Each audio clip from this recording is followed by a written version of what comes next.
अस्सलामु अलैकुम वरहमतुल्लाह। उम्मीद करता हूँ आप खैरियत से होंगे। हॉकाई के एक और प्रोग्राम के साथ आपका मेज़बान मोहम्मद साद असलम हाज़िर खिदमत है।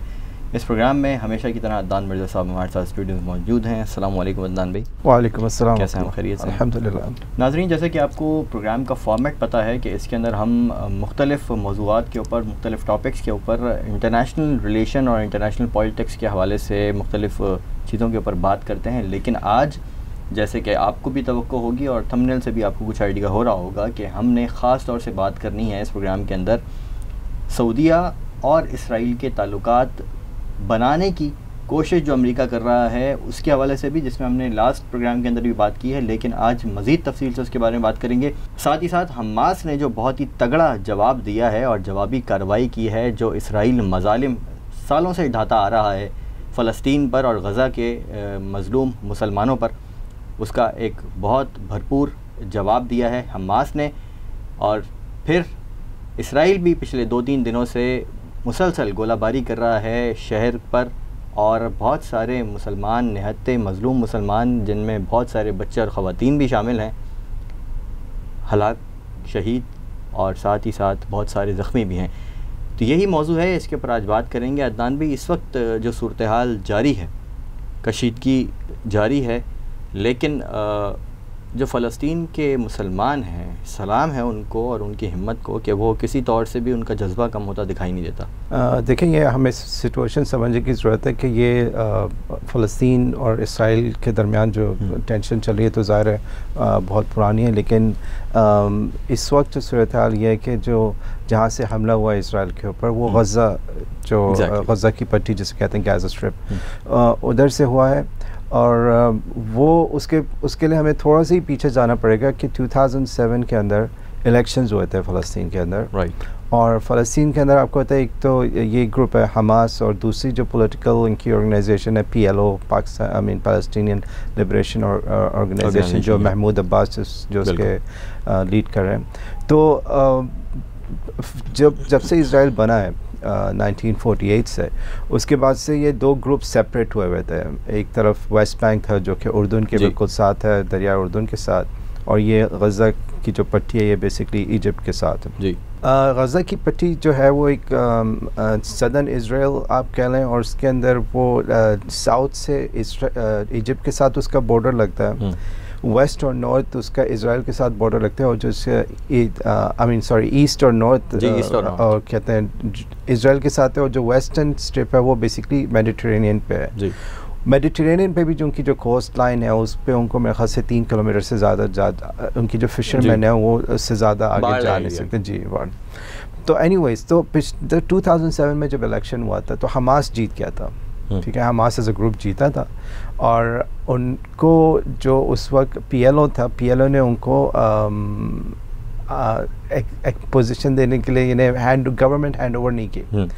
तो फिर उन्हें क्योंकि हमास स्ट्रॉन्ग होल्ड उनका वैसी गज़ा में था, तो उन्होंने तो फिर जाके जो है ना यहाँ पर तो अपनी पोजीशन संभाल ली। वेस्ट बैंक में उनको इजाज़त, यानी उनके ख़िलाफ़ जो ना PLO ने भी अपोजिशन की, और PLO को बेसिकली इसराइल सपोर्ट करता था। उनको लग रहा था कि ये जो है हमास से बेहतर है उनके लिए। तो बेसिकली जब PLO शुरू हुई थी तो ज़ाहिर है उस वक्त PLO को ये इसराइल पसंद नहीं करते थे। लेकिन जब भी देखें आपको उनकी जो स्ट्रैटेजी वो ये रही है कि जब भी उनको ऐसा लगता है कि कोई चीज़ हमसे यानी सही तरह से नहीं हो रहा, तो वो उसको इन्फिल्ट्रेट करते हैं, उसमें से वीक लिंक्स को ढूंढते हैं, उनको पैसे देके अपने साथ कर लेते हैं। तो बेसिकली PLO की इमेज जो है फ़लस्तीनियों के अंदर यही है।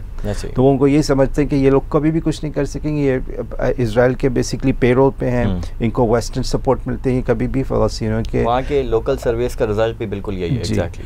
तो हमास जो है, फिर उन्होंने क्या किया, हमास को पनिश करने के लिए और बेसिकली गज़ा के अंदर आवाम को पनिश करने के लिए, भाई आपने इलेक्शन में इनको क्यों चुना, यानी ये बेसिकली सज़ा दी उन्होंने कि आपने इलेक्शन में इनको क्यों चुना। उन्होंने क्या किया, पहले प्रेशर किया कि आप गिव अप कर दें, नहीं गिव अप किया, उन्होंने उस एरिया को ही ब्लॉक कर दिया। इजिप्ट को भी प्रेशर किया यहाँ से अपने सील कर दें बेसिकली बॉर्डर। अपनी तरफ भी इन्होंने बहुत बड़ी बार्ड वायर्स काफ़ी सोफिस्टिकेटेड सा एक फेंस लगाया और उनकी हर चीज़ पे पाबंदी लगा दी, इन एंड आउट पे पाबंदी। यानी बेसिकली गज़ा जो है एक modern day open air prison कहलाता है, ठीक है ना। यहाँ पर जो भी चीज़ जाती है अंदर आती है वो इज़राइल के रहमो करम पे, और हालांकि इनके अपने यानी इज़राइल पे नहीं करता है, इज़राइल को पेमेंट मिलती है, लेकिन वो इस हर चीज़ को रैशन आउट करते हैं, यानी सिर्फ उतनी ही ग़िज़ा अंदर बेचें जो उनको लगता है कि इस आवाम की कैलोरी के मुताबिक होगी, यानी आप समझ रहे हैं, यानी उससे ज़्यादा वो कुछ भेजते ही नहीं। अगर एक आदमी के 2 सेब खाने का दिल चाह रहा है तो वो भी उसको नहीं मिलेगा। इसको अगर इतना कैलकुलेट करना है तो ऐसे जी, यानी बेसिकली इनके बस इसको सिर्फ सर्वाइवल के लिए हम चीज़ें देंगे, सर्वाइवल के लिए जेल में रखा जाता है। बिल्कुल जेल के अंदर, बिल्कुल। इनफैक्ट जेल में कुछ जेलों में दुनिया के ज़्यादा सहूलतों की बनस्बत जो यहाँ पे है, और क्योंकि यहाँ पर आपको देखें हॉस्पिटल्स के लिए दवाइयाँ नहीं मिलती हैं, कंस्ट्रक्शन के लिए आप कहाँ जाएंगे, एक आपको बेसिकली उसमें रखा हुआ, उसमें आबादी बढ़ रही है, डिग्री ट्रीटमेंट भी कहते हैं इसको। बिल्कुल।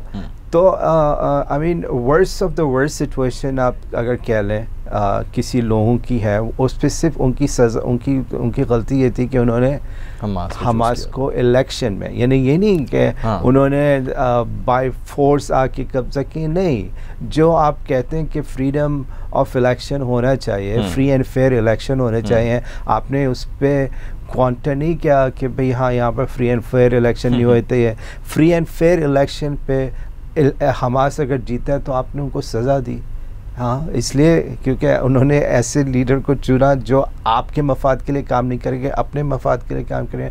तो ये इनकी हिस्ट्री है, और यही इन्होंने बराबर में इजिप्ट में भी किया, हर जगह करते हैं। देखिए मुर्सी और अक़वानुल मुस्लिमून को हटवाया, बिल्कुल। आप ये देखें, इनको थ्रेट सिर्फ ये है कि कभी भी किसी ऐसी मुस्लिम कंट्री के अंदर ये जो डेमोक्रेसी वाली चीज़ है ना, ये इनके पास ना जाए।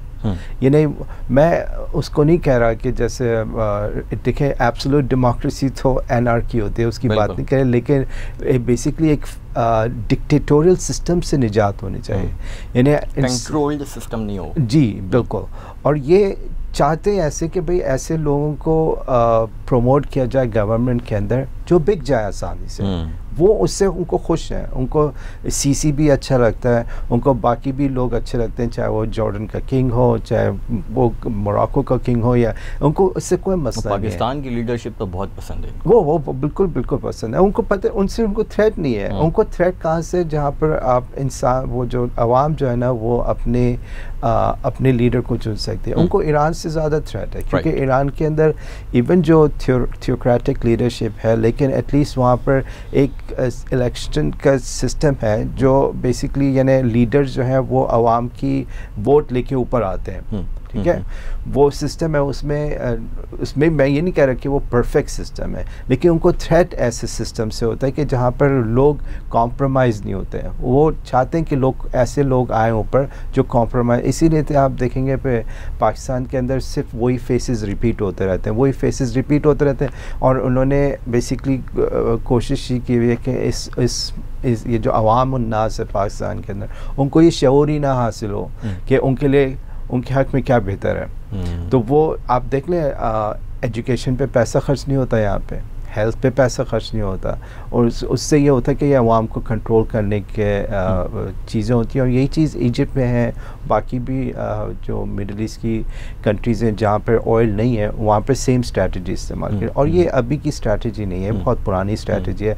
हम तो अभी अमेरिका तो इस एरिया में आप समझे पिछले 100 साल से भी कम अरसा हुआ है उसको इन्वॉल्व होने में। उससे पहले जो फ्रेंच और ब्रिटिश और दूसरी पावर्स जो थी, वो उस वक्त से उनके अंदर ये था कि मिडिल ईस्ट के अंदर हमें एक आउटपोस्ट बनाना है। तो इज़राइल जो है वो आउटपोस्ट है उनकी। इज़राइल उनकी बेस रहेगी मुसलमानों के बीच में, वो क्योंकि आप देखें उस ज़माने की बात है जब ट्रैवल उस तरह से ज़्यादातर शिप में ट्रैवल होता, तो सुएज़ कैनाल के पास उनको चाहिए था, उनको इस एरिया को कंट्रोल करने के लिए एक आउटपोस्ट चाहिए, और इज़राइल वो आउटपोस्ट है।